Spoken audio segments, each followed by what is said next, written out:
दीदी प्लीज जरा मुझे कुछ रुपए तो देना। क्यों चिंटू, इन रुपयों का तुम क्या करोगे? बताओ तो सही, क्या खरीदना है तुम्हें? मुझे अपने लिए कुछ भी नहीं खरीदना दीदी। तो फिर रुपए किस लिए चाहिए? वो मेरे दोस्त बता रहे थे कि एक लॉटरी का टिकट खरीदो और इनाम में एक घर पाओ। हे मेरे भगवान, अब समझ में आया कि तुम्हें अचानक क्या हो गया है। क्यों दीदी? अरे भैया, इस लॉटरी वॉटरी के चक्कर में तुम कभी मत आना। इस टिकट के बारे में तुम जानते ही कितना हो। अरे दीदी, मेरे पास पूरी जानकारी है। इस लॉटरी का नाम 6/49 है। यदि मुझे एक विशेष क्रम में लगे हुए 1 से 49 के बीच कोई 6 नंबर मिल जाएंगे तो मैं जैकपॉट जीत जाऊंगा और हमें रहने के लिए एक प्यारा सा घर मिल जाएगा। तो तुम्हें लगता है कि जैकपॉट जीतना इतना सरल है? अरे भैया, 1 से 49 तक विभिन्न नंबर 6 के सेट में कुल 13,983,816 तरीके से अरेंज हो सकते हैं।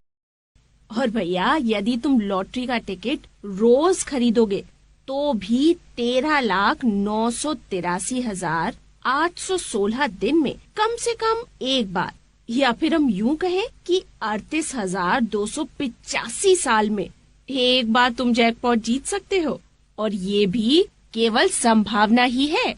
अच्छा दीदी, क्या ये सच है? मुझे तो बहुत बड़ी गलतफहमी हो गई थी। अगर आप ना समझाती तो मैं तो पैसों का मिसयूज कर देता।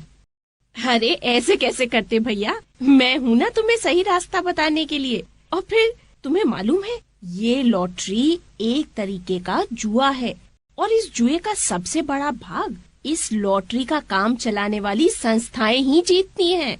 वो कैसे दीदी? अरे भैया, ये संस्थाएं अपने पास आधे से ज्यादा धन रखती हैं और शेष राशि में से जैकपॉट और बाकी छोटे छोटे इनाम दे देती हैं। तो दीदी, असली विनर तो संस्था हो गई जो लॉटरी चला रही है। अब तुम ठीक समझे। तो अब तुम अपने दोस्तों को भी अच्छे से समझा देना कि लॉटरी असल में इन लोगों के लिए टैक्स है जो प्रायिकता को नहीं समझते। यानी lottery equal to tax for people who do not understand probability. ये प्रायिकता क्या है दीदी?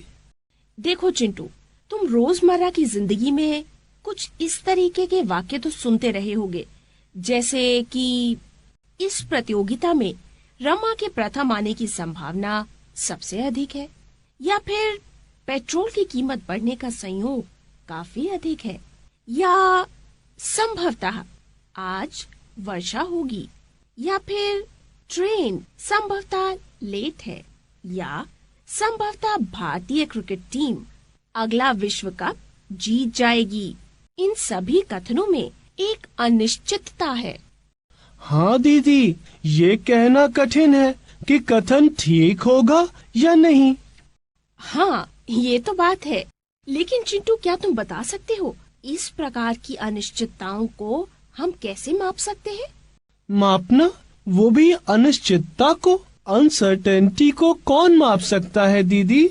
अनसर्टेनिटी को भी मापा जा सकता है। हम प्रायिकता यानी प्रोबेबिलिटी की सहायता से इस प्रकार की अनिश्चितता को संख्यात्मक रूप में माप सकते हैं। चलो, मैं तुम्हें प्रायिकता के बारे में विस्तार से बताती हूँ।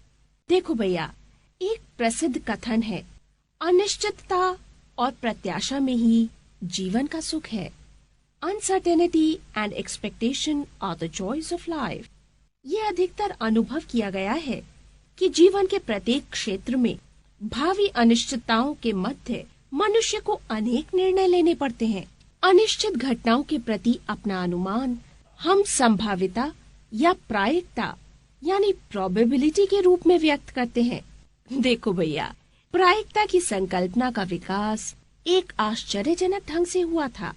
इसका पूरा श्रेय 17वीं शताब्दी के जुआरियों को है। ये क्या बात कर रही हो दीदी? अरे घबराओ नहीं, ये बात बिल्कुल सच है।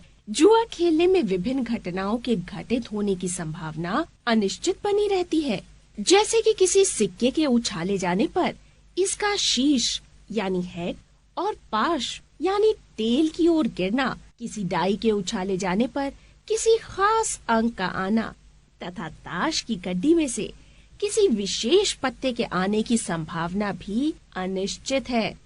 जानते हो, 17वीं शताब्दी के एक सुप्रसिद्ध फ्रांसीसी दार्शनिक और गणितज्ञ ब्लेज पास्कल को इन समस्याओं को हल करने में काफी रुचि पैदा हो गई और उन्होंने एक अन्य फ्रांसीसी गणितज्ञ पियरे दी फर्मा के साथ मिलकर अपनी संपूर्ण शक्ति इन समस्याओं को हल करने में लगानी शुरू कर दी और फलस्वरूप संभाविता के सिद्धांत फूटने लगे।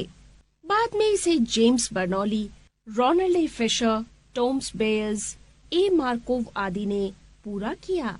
भैया, संभाविता के सिद्धांत केवल उसके जन्मदाताओं के लिए ही रुचि का विषय नहीं रहे, बल्कि आर्थिक क्रियाओं को संपन्न करने वाले उन सभी व्यक्तियों के लिए भी उतने ही महत्वपूर्ण है, जिनकी सफलता सही निर्णयों पर आधारित होती है। इसका अर्थ ये हुआ कि जुए के खेल से प्रारंभ होकर संभाविता का नियम गणित एवं सांख्यिकी के मध्य एक कड़ी बन गया। परंतु ये तो बताओ दीदी कि प्रायिकता का दैनिक जीवन में क्या उपयोग है और इसके बारे में पढ़ने से क्या लाभ है? बहुत अच्छा प्रश्न है। तो पहला तो ये कि इस टॉपिक यानी प्रायिकता का चयन विद्यार्थियों के मस्तिष्क के विकास के लिए है और दूसरा, संभाविता के नियम का प्रयोग किसी भी ऐसे परिणाम परीक्षण के विश्लेषण में किया जा सकता है जिसके परिणाम किसी संभावना यानी चांस पर आधारित होते हैं, जैसे कि सभी प्राकृतिक नियम, सामाजिक एवं भौतिक विज्ञानों के अनुमानित नियमों का विश्लेषण संभाविता नियम द्वारा संभव है।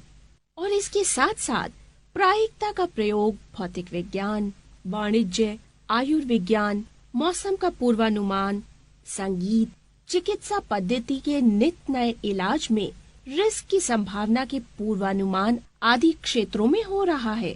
और हाँ, सबसे महत्वपूर्ण बात, प्रायिकता का ज्ञान हमें आने वाले समय में होने वाली घटनाओं के बारे में सचेत करता है।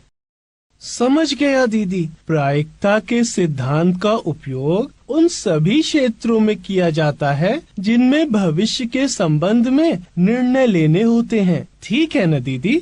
हाँ, बिल्कुल ठीक।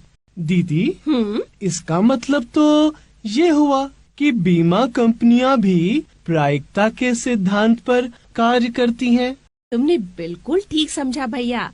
विभिन्न बीमा कंपनियां प्रायिकता के सिद्धांत से ही मृत्यु सारणियां बनाती हैं और ये ज्ञात करती हैं कि किस आयु वर्ग के मनुष्य के कितने वर्ष और जीवित रहने की संभावना है। प्रायिकता के सिद्धांत में हम ऐसी घटनाओं का अध्ययन करते हैं जो किसी प्रयोग के परिणाम होते हैं। प्रयोग यानी प्रैक्टिकल दीदी? यहाँ प्रयोग का अर्थ एक ऐसे कार्य से है जो कि कुछ स्पष्ट सुपरिभाषित परिणाम उत्पन्न करता है। दीदी, इस प्रयोग के बारे में मुझे कुछ और भी बताओ ना। हाँ, बताती हूँ। ये प्रयोग दो प्रकार के होते हैं।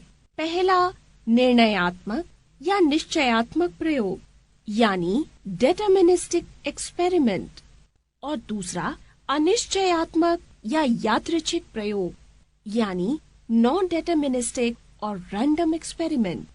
पहले मैं तुम्हें निश्चयात्मक प्रयोग यानी डिटरमिनिस्टिक एक्सपेरिमेंट के बारे में बताती हूँ। इस प्रकार के प्रयोग को यदि हम एक जैसी यानी समान परिस्थिति में दोहराएं तो हर बार एक ही परिणाम प्राप्त होता है।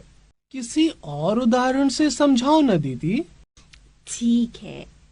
अच्छा, ये बताओ, सुसंतुलित पासे का अर्थ तो तुम समझते हो ना? नहीं दीदी। अच्छा, कोई बात नहीं, मैं बताती हूँ। सुसंतुलित पासे का अर्थ है कि पासे का कोई भी फलक घटना पर अपना प्रभाव नहीं डाल सकता, यानी सभी फलक एक समान प्रभावी फलक हैं।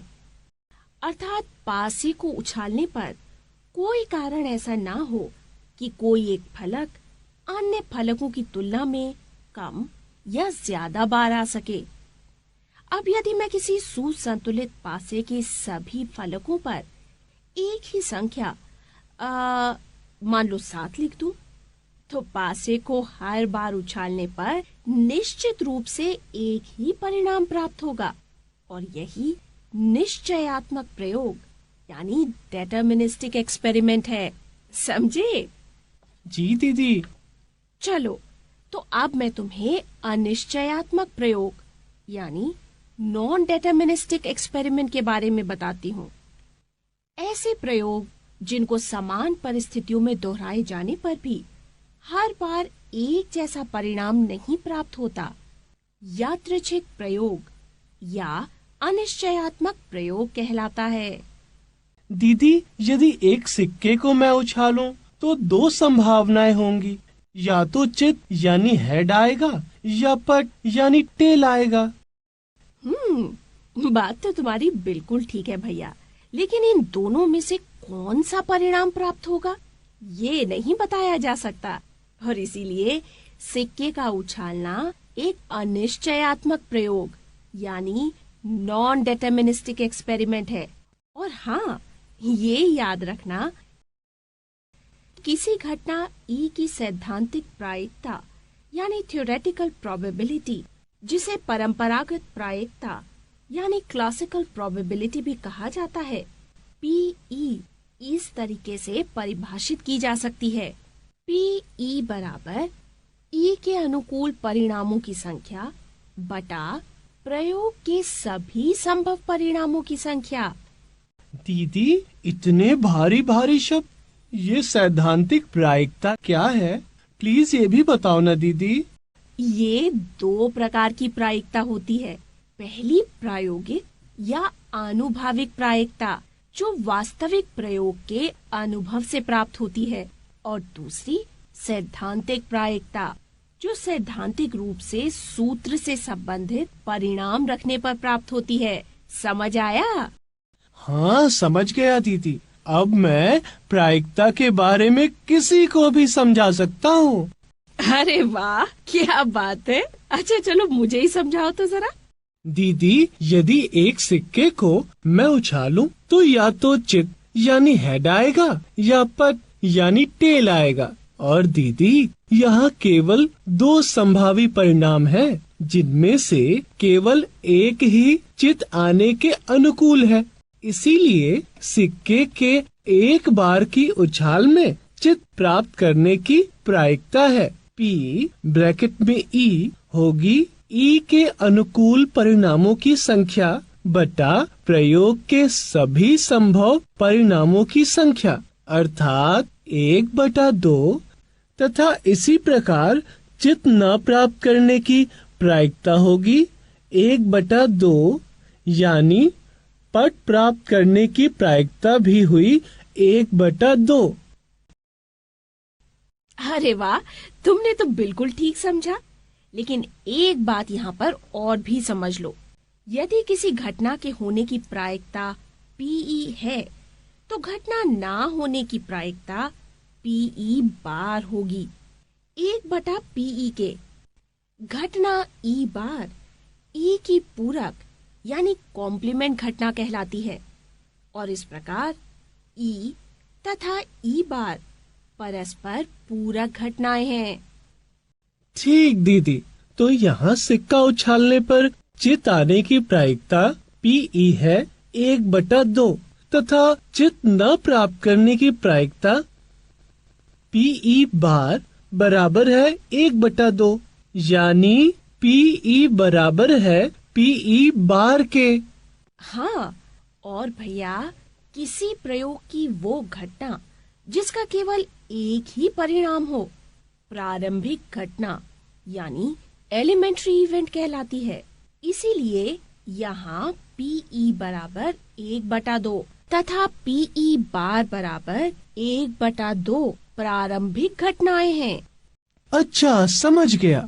किसी प्रयोग की वो घटना जिसका केवल एक ही परिणाम हो, प्रारंभिक घटना कहलाती है।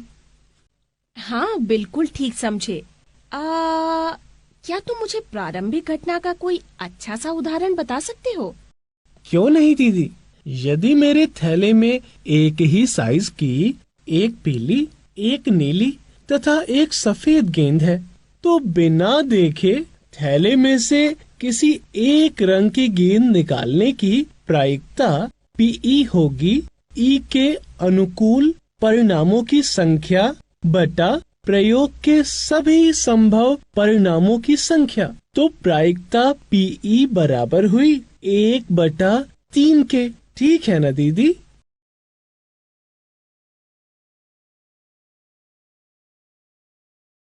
Very good. अरे भाई, तुम तो बहुत इंटेलिजेंट हो गए। बस बस दीदी, अब इतनी भी तारीफ मत करो। अब जरा ध्यान से सुनो।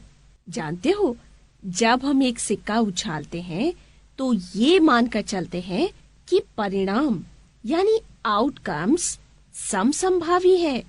समसंभावी यानी प्रत्येक घटना के होने की संभावना बराबर है।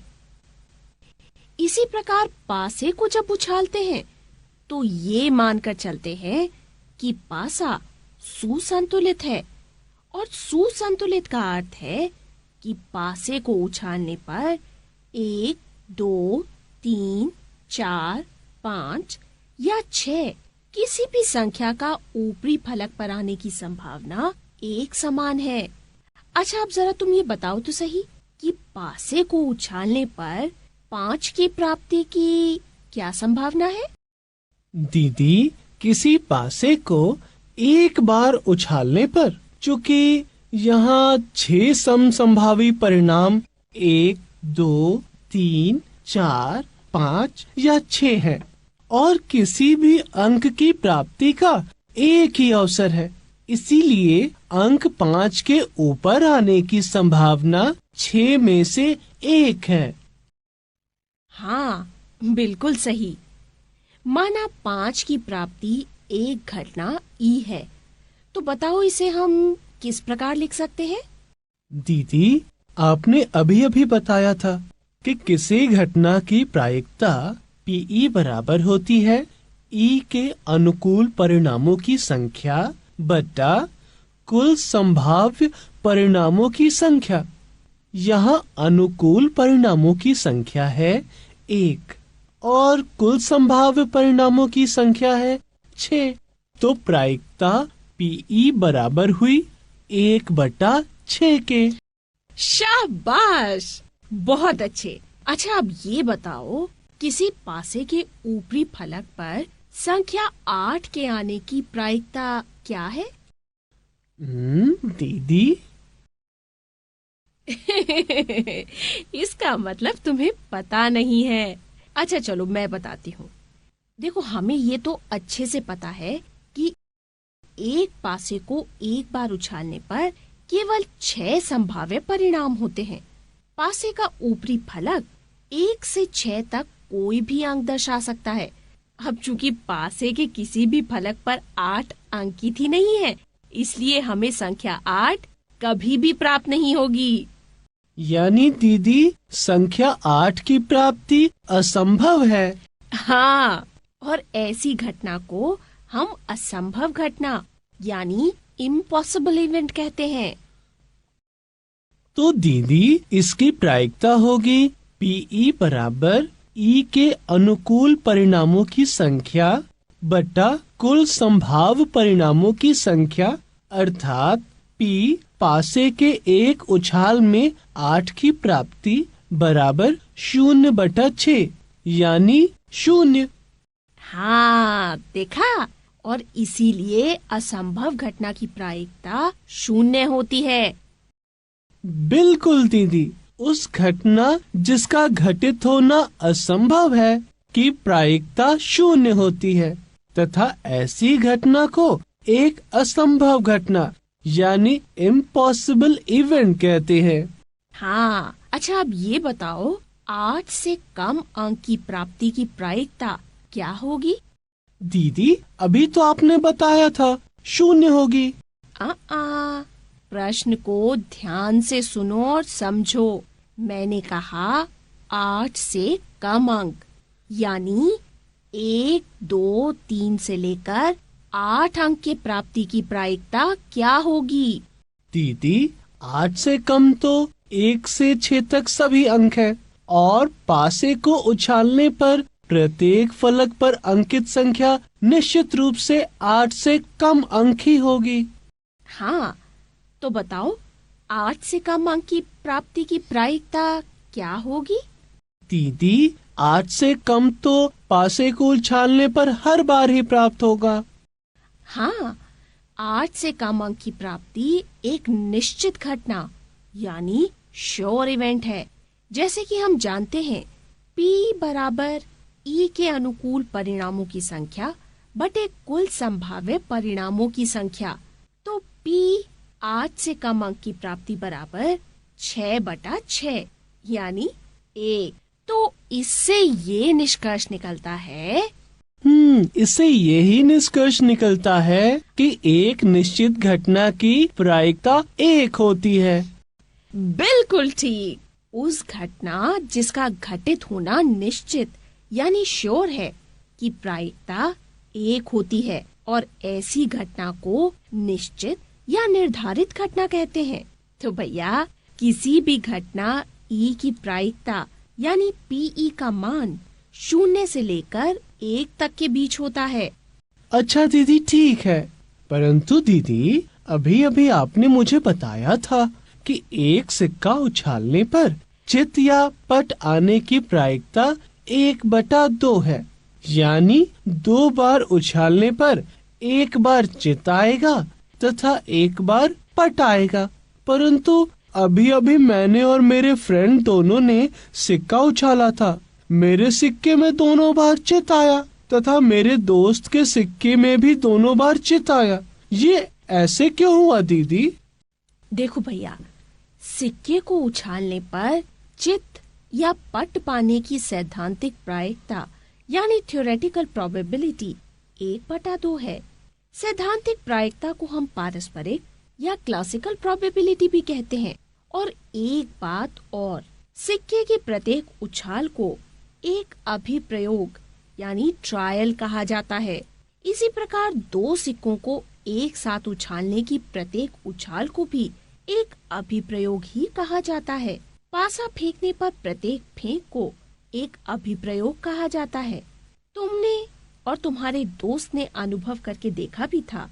यदि तुम इन अभिप्रयोगों की संख्या बढ़ाते जाओगे तो इन अभिप्रयोगों में चित्त आने की संख्या की प्रायिकता में परिवर्तन आएगा, और इसी प्रकार पट आने की आनुभाविक प्रायिकता में भी परिवर्तन होगा। ऐसा कैसे दीदी? देखो, यदि मैं एक सिक्के को 10 बार, 100 बार या फिर 1000 बार उछालती हूँ, तो चित्त की आनुभाविक प्रायिकता हर बार अलग अलग आएगी। एक बार जब मैंने सिक्के को 1000 बार उछालने का प्रयोग किया तो पाया कि चित्त आया 455 बार और पट आया 545 बार। यानी दीदी, इस प्रयोग पर आधारित एक चित्त की आनुभाविक प्रायिकता PE बराबर हुई E के अनुकूल परिणामों की संख्या बटा कुल संभाव्य परिणामों की संख्या, जो कि बराबर है 455/1000 अर्थात 0.455 के। हाँ, और पट की आनुभाविक प्रायिकता हुई 0.545।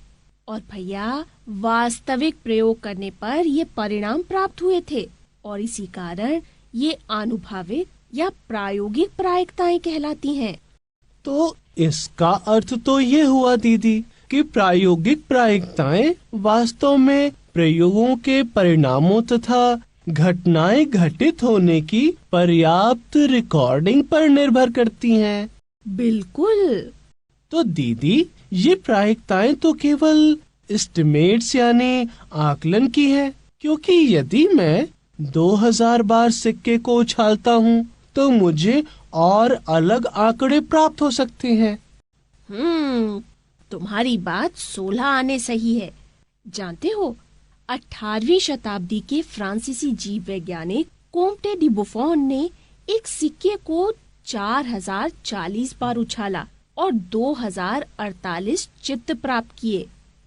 यानी दीदी, चित्त आने की प्रायिकता हुई 2048 बटा 4040, अर्थात 0.507।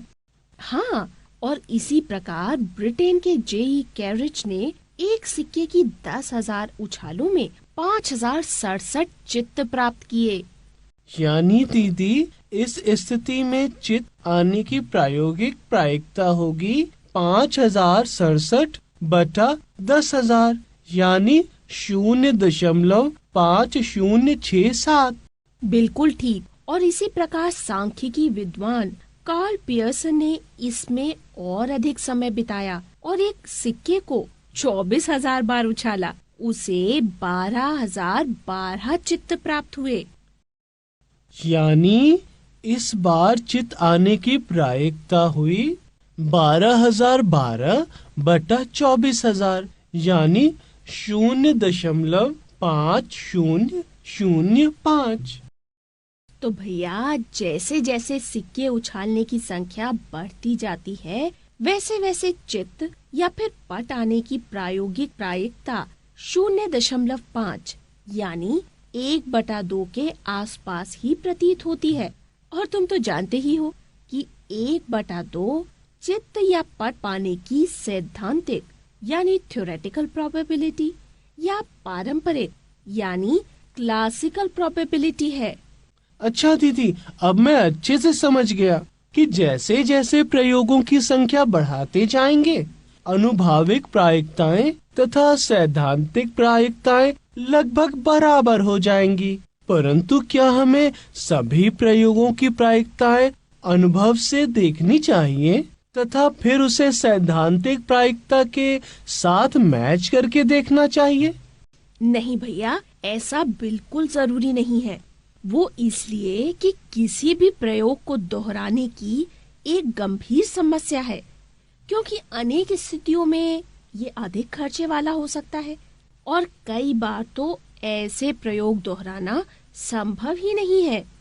वो कैसे दीदी? कि यदि सिक्का फेंकने या पासा फेंकने के प्रयोगों की बात की जाए तो उसमें तो कोई परेशानी नहीं आती, लेकिन यदि हमें एक उपग्रह यानी सैटेलाइट को छोड़ते समय उसकी असफलता की आनुभाविक प्रायिकता ज्ञात करनी हो, तो क्या हम बार बार उपग्रह छोड़कर देखेंगे? नहीं, क्योंकि ये एक बहुत ही खर्चीला काम है।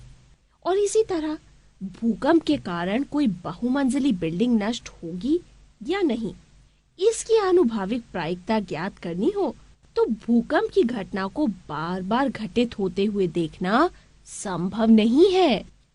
तो दीदी, निष्कर्ष यही निकला कि ऐसे प्रयोगों में जहां हम कुछ कल्पनाओं को सही मानने को तैयार हो जाएं, तो हम प्रयोग दोहराने से बच सकते हैं, क्योंकि ये कल्पनाएं सैद्धांतिक प्रायिकता प्राप्त करने में हमारी सहायता करती हैं।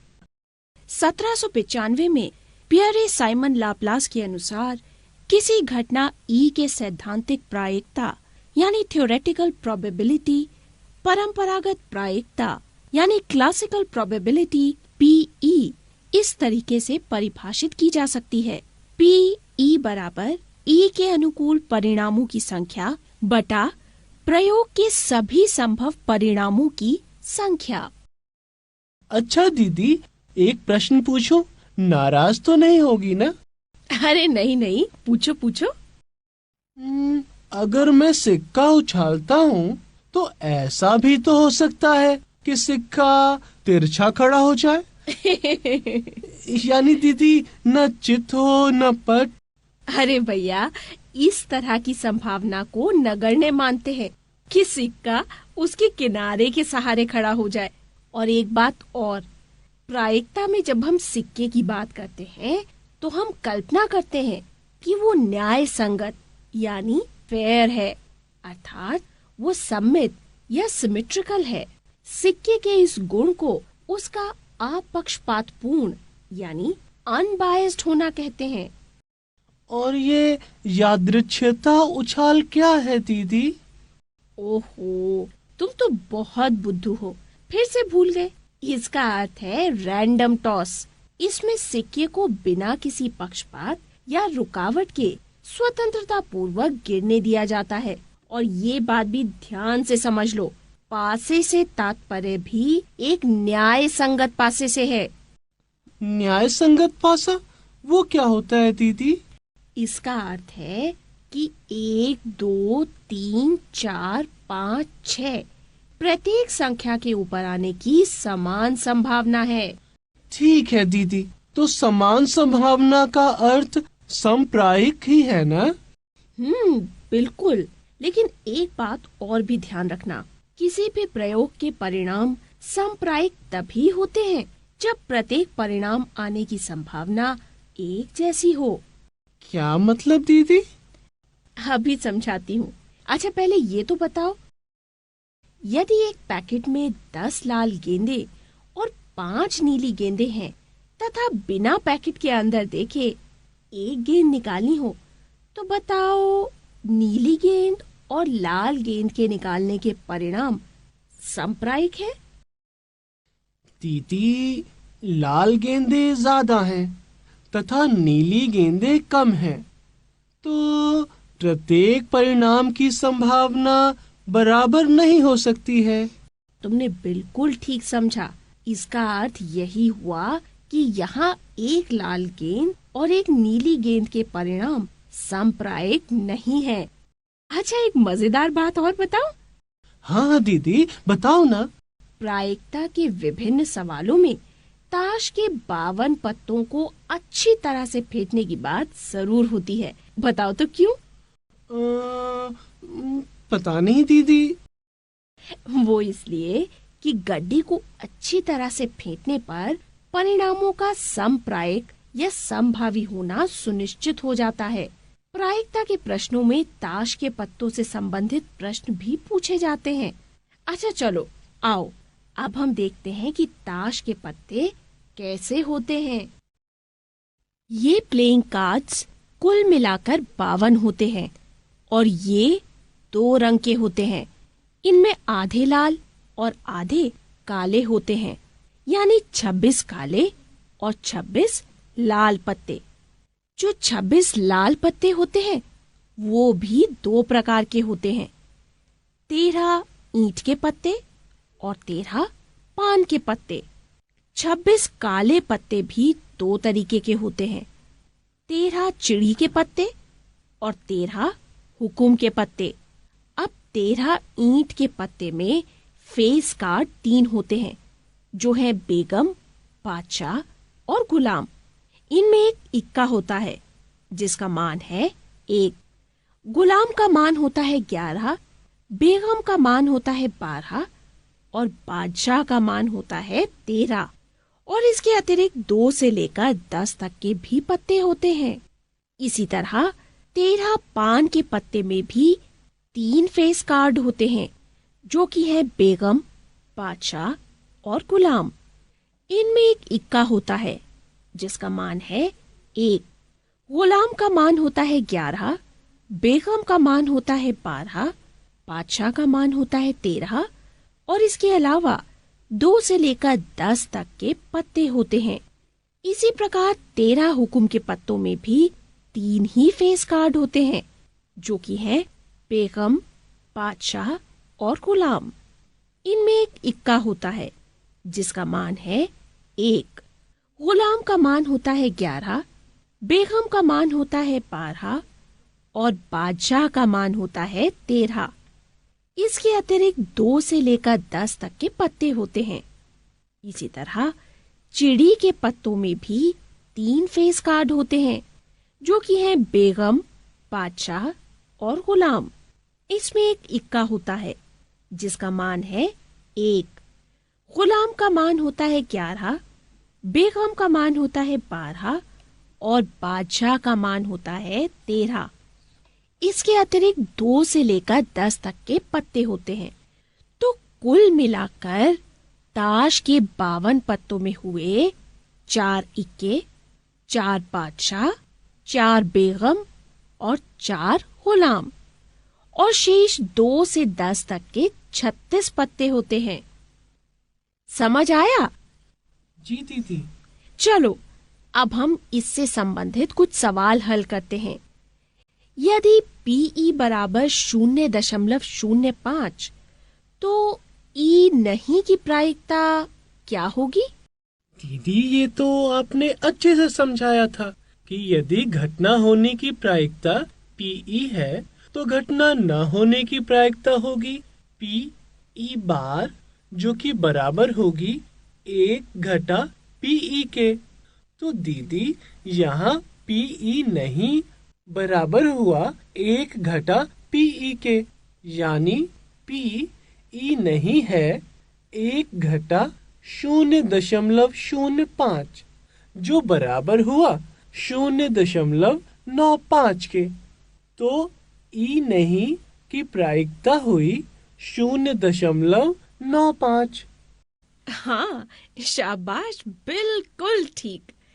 अब हम कुछ और समस्याएं हल करते हैं। एक डिब्बे में 5 लाल कंचे, 8 सफेद कंचे और 4 हरे कंचे हैं। इस डिब्बे में से एक कंचा यादृच्छया यानी रैंडमली निकाला जाता है। इसकी क्या प्रायिकता है कि निकाला गया कंचा लाल है, सफेद है, हरा नहीं है? लाल कंचे निकलने की प्रायिकता। यहाँ माना लाल कंचा निकलना घटना ई है। डिब्बे में कुल कंचे हैं 17। डिब्बे में लाल कंचे हैं 5। अतः प्रयोग के सभी संभव परिणामों की संख्या हुई 17 तथा ई के अनुकूल परिणामों की संख्या बराबर है 5। अब क्योंकि निकाला गया कंचा लाल है तो इसकी प्रायिकता ज्ञात करने के लिए हम जानते हैं कि पीई बराबर ई के अनुकूल परिणामों की संख्या बटा प्रयोग के सभी संभव परिणामों की संख्या। यहाँ प्रयोग के सभी संभव परिणामों की संख्या बराबर है 17 तथा ई के अनुकूल परिणामों की संख्या बराबर है 5। अतः पी लाल कंचा बराबर 5/17। अतः लाल कंचा निकालने की प्रायिकता हुई 5/17। सफेद कंचे निकलने की प्रायिकता। यहाँ माना सफेद कंचा निकलना घटना ई है। डिब्बे में 8 सफेद कंचे हैं। अतः ई के अनुकूल परिणामों की संख्या बराबर है 8 तथा फिर से प्रयोग के सभी संभव परिणामों की संख्या बराबर है 17। हम जानते हैं पी ई बराबर ई के अनुकूल परिणामों की संख्या बटा प्रयोग के सभी संभव परिणामों की संख्या। पी सफेद कंचा बराबर 8/17। अतः सफेद कंचा निकलने की प्रायिकता हुई 8/17। हरा कंचा नहीं निकलने की प्रायिकता। यहाँ माना हरा कंचा नहीं निकलना घटना ई है। डिब्बे में जो कंचे हरे नहीं हैं, अर्थात जो दूसरे रंग के हैं, वो है लाल और सफेद। लाल रंग के कंचे हैं 5 और सफेद रंग के कंचे हैं 8। यानी डिब्बे में जो कंचे हरे नहीं हैं, उनकी संख्या है 5 + 8 यानी 13। तो अब ई के अनुकूल परिणामों की संख्या बराबर है 13 तथा फिर से प्रयोग के सभी संभव परिणामों की संख्या है 17। हम जानते हैं पी ई बराबर ई के अनुकूल परिणामों की संख्या बटा प्रयोग के सभी संभव परिणामों की संख्या। पी हरा कंचा नहीं है बराबर 13/17। अतः हरा कंचा नहीं निकालने की प्रायिकता हुई 13/17। एक पासे को एक बार फेंका जाता है। निम्नलिखित को प्राप्त करने की प्रायिकता ज्ञात कीजिए। एक अभाज्य संख्या, 2 और 6 के बीच स्थित कोई संख्या और एक विषम संख्या। एक बार पासे को फेंके जाने पर हम उसकी छयों संख्या 1, 2, 3, 4, 5 और 6 जो उसके छहों फलकों पर चिन्हित होती हैं में से कोई एक संख्या प्राप्त कर सकते हैं। अतः पासे को फेंकने के यादृच्छिक यानी रैंडम प्रयोग से संबंधित सभी संभव परिणामों की कुल संख्या 6 है। एक अभाज्य संख्या प्राप्त करने की प्रायिकता। ये तो हम जानते ही हैं कि अभाज्य संख्या वो संख्या होती है जिसका एक तथा स्वयं के अतिरिक्त कोई तीसरा गुणनखंड नहीं होता। 2, 3, 5, 7 और इसी तरह और भी कई संख्याएं अभाज्य संख्याएं हैं। तो यहाँ माना एक घटना एक अभाज्य संख्या प्राप्त करना को दर्शाता है। स्पष्ट है घटना ए घटित होती है यदि हम 2, 3, 5 में से किसी एक को परिणाम रूप में प्राप्त करते हैं। अतः ई के अनुकूल परिणामों की संख्या बराबर 3। प्रयोग के सभी संभव परिणामों की संख्या 6। पी ई बराबर ई के अनुकूल परिणामों की संख्या बटा प्रयोग के सभी संभव परिणामों की संख्या। अतः पी ए बराबर 3/6 यानी 1/2। अतः एक अभाज्य संख्या प्राप्त करने की प्रायिकता हुई 1/2। 2 और 6 के बीच स्थित कोई संख्या प्राप्त करने की प्रायिकता। 2 और 6 के बीच स्थित संख्याएं 3, 4 और 5 हैं। माना एक घटना 2 और 6 के बीच की संख्याएं प्राप्त करना को दर्शाता है। स्पष्ट है घटना ए तब घटित होती है यदि हम 3, 4, 5 में से किसी एक को परिणाम के रूप में प्राप्त करते हैं।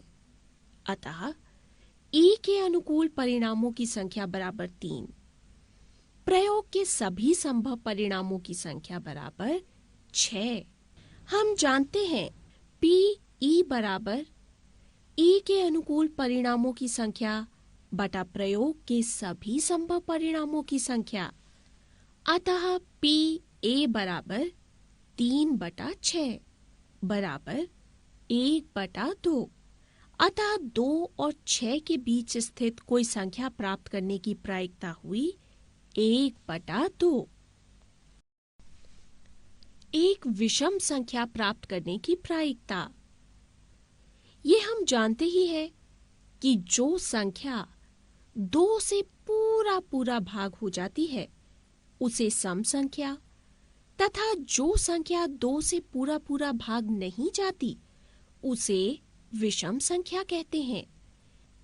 जैसे कि 1, 3, 5, 7, 9 आदि विषम संख्या है तथा 2, 4, 6, 8 आदि सम संख्या है। माना एक घटना एक विषम संख्या प्राप्त करना को दर्शाता है। स्पष्ट है घटना ए तब घटित होगी जब हम 1, 3, 5 में से किसी एक को परिणाम के रूप में प्राप्त करेंगे। अतः प्रारंभिक घटनाओं की अनुकूल संख्या बराबर 3। प्रयोग के सभी संभव परिणामों की संख्या बराबर 6। हम जानते हैं कि पी ई बराबर ई के अनुकूल परिणामों की संख्या बटा प्रयोग के सभी संभव परिणामों की संख्या।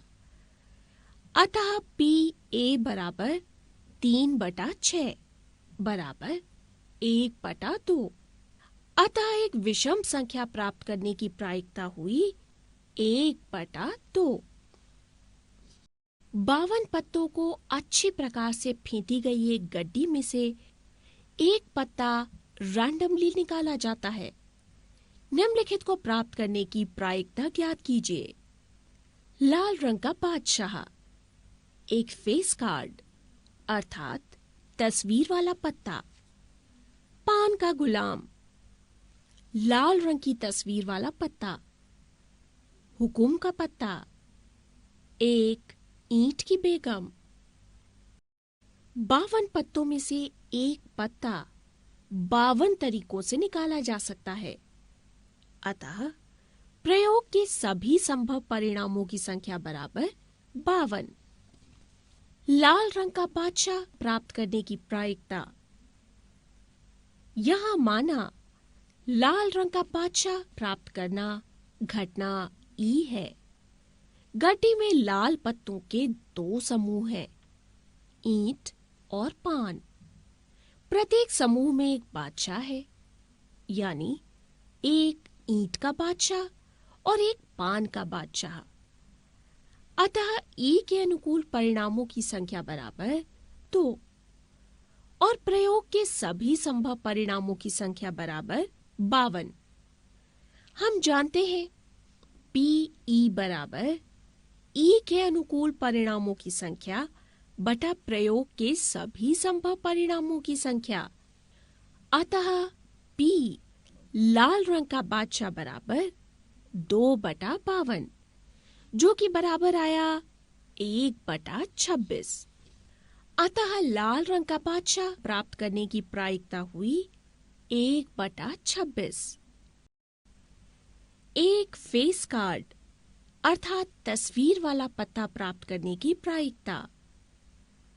यहां माना एक फेस कार्ड अर्थात तस्वीर वाला पत्ता प्राप्त करना घटना ई है। 52 पत्तों की गड्डी में बादशाह, बेगम और गुलाम को फेस कार्ड या तस्वीर वाला पत्ता कहते हैं। इस प्रकार एक गड्डी में 12 फेस कार्ड होते हैं। अतः एक फेस कार्ड का चुनाव 12 तरीकों से किया जाता है। अतः ई के अनुकूल परिणामों की संख्या बराबर 12। प्रयोग के सभी संभव परिणामों की संख्या बराबर 52 और हम जानते हैं कि पी ई बराबर ई के अनुकूल परिणामों की संख्या बटा प्रयोग के सभी संभव परिणामों की संख्या। अतः पी एक फेस कार्ड बराबर 12/52, जो कि बराबर आया 3/13। एक फेस कार्ड अर्थात तस्वीर वाला पत्ता प्राप्त करने की प्रायिकता बराबर 3/13। पान का गुलाम प्राप्त करने की प्रायिकता।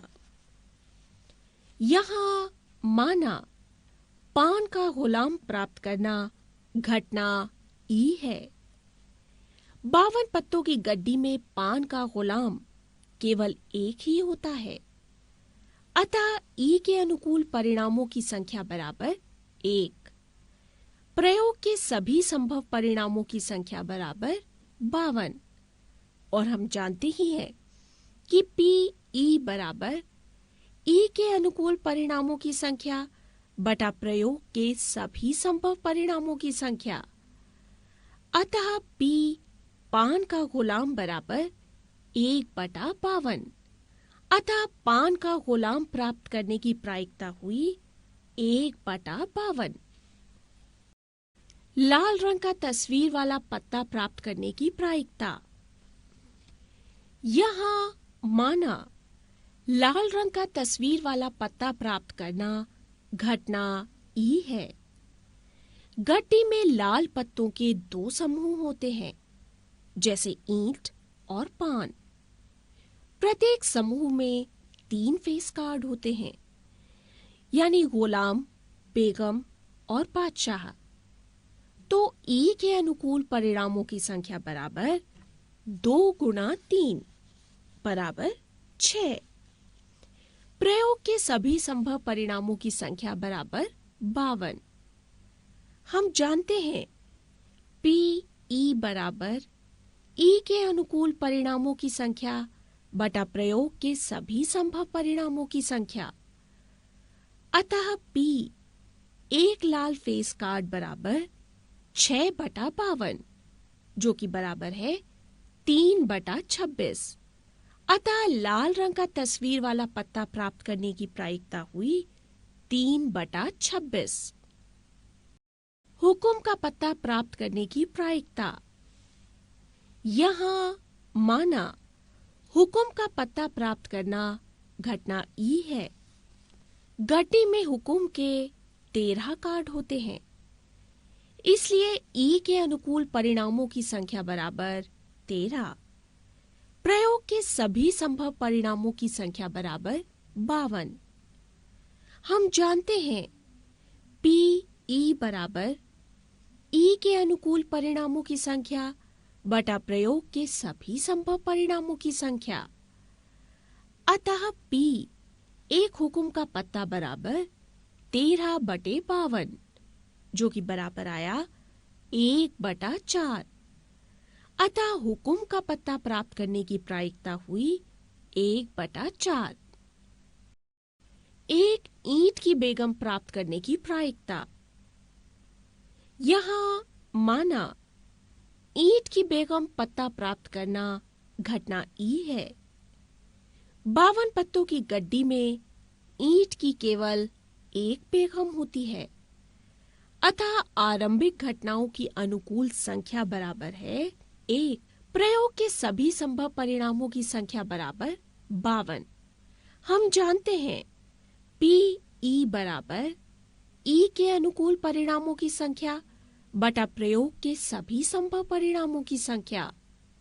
P एक ईंट की बेगम बराबर 1/52। अतः ईंट का पत्ता प्राप्त करने की प्रायिकता हुई 1/52। एक खेल में 1 रुपए के सिक्के को 3 बार उछाला जाता है और प्रत्येक बार का परिणाम लिख लिया जाता है। तीनों परिणाम समान होने पर, अर्थात 3 चित या फिर 3 पट प्राप्त होने पर हनीफ खेल में जीत जाएगा, अन्यथा वो हार जाएगा। हनीफ के खेल में हार जाने की प्रायिकता परिकलित कीजिए। आइए हम 1 रुपए के सिक्के उछालकर प्रयोग करते हैं।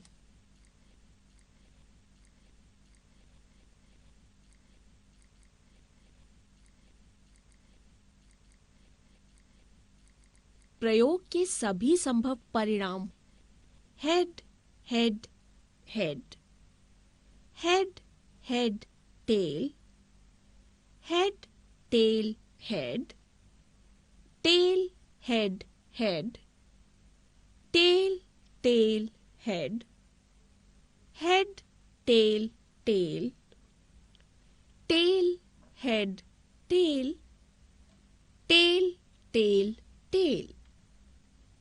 तो यहाँ प्रयोग के सभी संभव परिणामों की संख्या बराबर 8। हनीफ खेल हार जाएगा यदि वो head head tail, head tail head, tail head head, tail tail head, head tail tail या टेल हेड टेल प्राप्त करेगा। ई के अनुकूल परिणामों की संख्या बराबर 6, अतः प्रारंभिक घटनाओं की अनुकूल संख्या बराबर 6।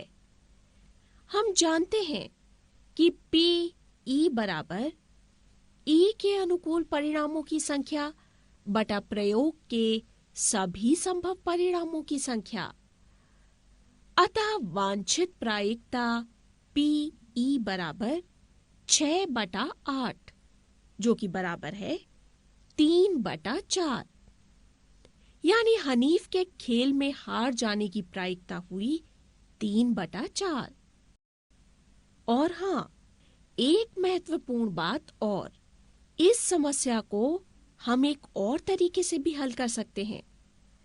जरा इस समस्या को ध्यान से देखिए। जीतने की प्रायिकता हारने की प्रायिकता से बहुत कम है।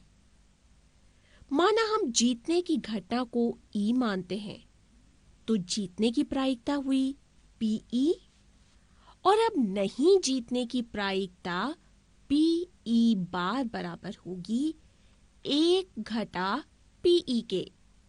यहाँ E के अनुकूल परिणामों की संख्या है head head head, tail tail tail, यानी अनुकूल परिणाम हुए 2 तथा प्रयोग के सभी संभव परिणामों की संख्या है head head head, head head tail, head tail head, tail head head, tail tail head, head tail tail, tail head tail, tail tail tail, यानी कुल 8।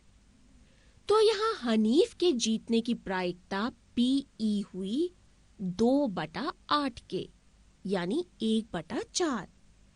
तो हनीफ के नहीं जीतने यानी हारने की प्रायिकता हुई PE बार बराबर 1 घटा PE, जो कि आई 3/4। यानी कोई भी तरीका अपनाए, हल वही आएगा। चलिए, अब ये तो आपको अच्छे से समझ में आ गया होगा। अब हम कुछ महत्वपूर्ण तथ्य दोहराते हैं। परीक्षण एवं घटनाएं, ट्रायल्स एंड इवेंट्स। किसी पक्षपात रहित सिक्के यानी अनबायस्ड कॉइन को उछालना परीक्षण यानी ट्रायल यानी प्रयोग कहलाता है, और पाश यानी टेल या शीर्ष यानी हेड का आना इवेंट्स कहलाता है। अर्थात सिक्के का उछालना एक परीक्षण है तथा इसके 2 विभिन्न परिणाम यानी शीर्ष अथवा पाश का आना घटनाएं हैं।